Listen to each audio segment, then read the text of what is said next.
Lesson 21. More sell rules every investor should master. In this lesson, Bill O'Neill continues his discussion of the most important selling rules. What advice do you have for someone who wants to start investing today? Everyone can and should learn to invest in the U.S., the leading economic power in the world. By reading this book, you should have the proper foundation and rules to be a successful investor. With that in hand, it's then a matter of gaining knowledge, skill, experience, and discipline by actually getting in and doing it. You will always get better as long as you're willing to do a post-evaluation of all your decisions to learn from your inevitable mistakes.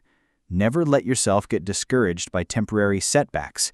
It is definitely possible to make 50% to 100% or even more in nearly every good market year once you gain the skills to know when and what to buy and when to sell.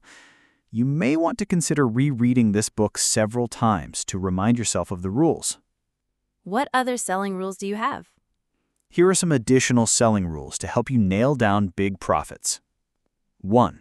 If the earnings per share of a stock shows a major deceleration in growth for 2 consecutive quarters, the stock should probably be sold. That is, if earnings have been up 100% for a number of quarters and then slow down to, say, 30% and then 20%.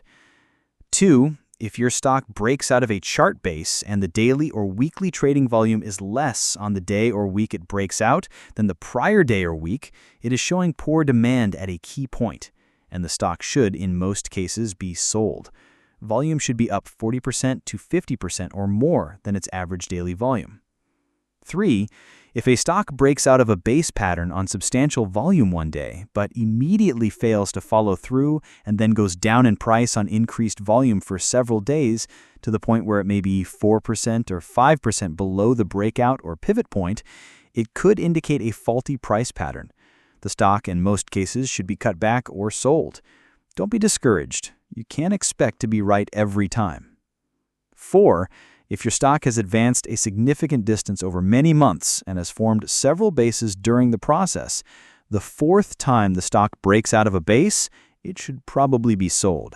By this time, the stock is on everyone's radar screen, and the obvious rarely works in the stock market. 5. If the real market leaders in a particular industry break down in price or being sold in volume and are unable to regain much ground, then most of the others in the group will probably be vulnerable and should be considered for selling. 6. After your stock has had an extended price advance over more than just 1 or 2 months and its price opens up on a gap from the prior day's high, the stock should probably be sold. It usually indicates the last stage of its move. This is termed an exhaustion gap.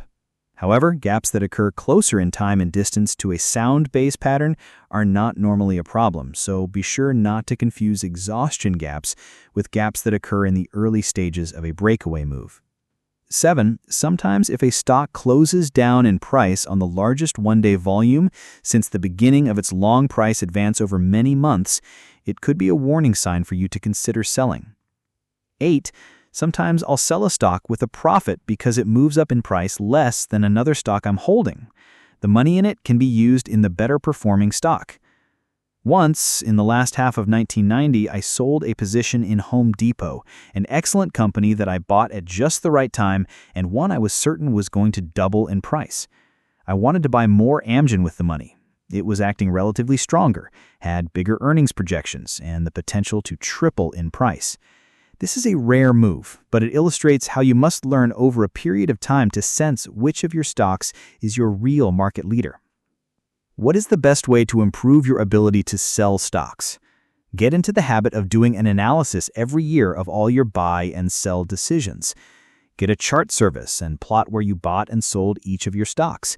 Separate your decisions that were profitable from the ones that didn't work out so well. Spend a few weeks studying the two groups. Do you see a common thread in the ones that worked? Do you see consistent problems in the ones that didn't? I guarantee you'll make some valuable discoveries that will lead to your creating a new rule or two to correct certain mistakes you may have repeated. Be objective. Be willing to look at your mistakes. Most people will not take the time to study and analyze what they are doing right and what they are doing wrong. But this is how you improve and get to be really good at what you're doing in the market and in life.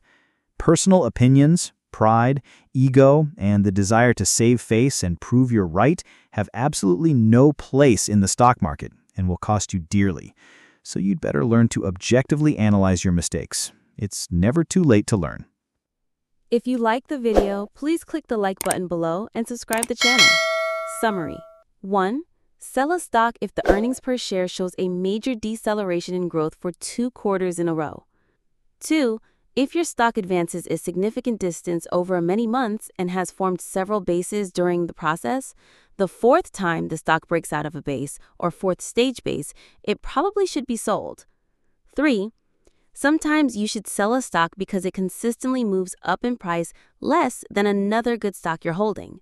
The money in it can be used in the better performing stock. Review the selling rules in this lesson and Lesson 20 on a regular basis.